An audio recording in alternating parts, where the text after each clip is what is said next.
محل البر والمكشاة تالي عصر، والطبيعة تشوق اللي يشوفونها. محل البر والمكشاة تالي عصر، والطبيعة تشوق اللي يشوفونها. والنسان سلا هبت بفوح العبير، خلت أفكارنا تفصح بمكنونها. والنشامة على ريح الخزامة تسير، كأنهم يقنصون الصيد من دونها. حول ذيك المرابع شايب له بعير، يرقب اللي من الساحل يمرونها. ظل واقف بقعدانه بجنب الغدير، والبعارين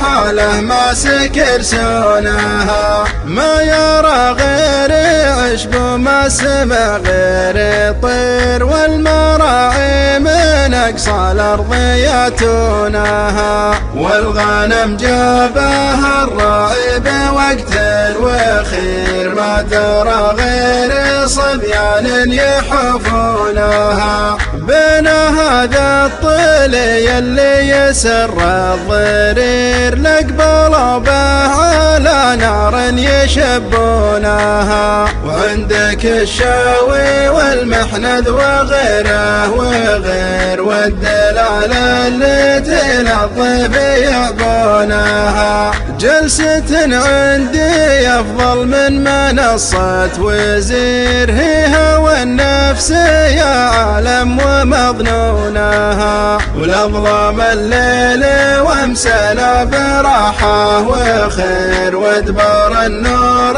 والشمس اختفى لونها. وابن الأقفاص بقافه قال عبر الأثير، غني الداسر الأبيات بالحونها. من فرحنا تكاد النفس عنا تطير، واستراحت بعد ما عاشت اشطونها. عشق البر من وانا طفل صغير، والفيا في جميع الناس يهوونها.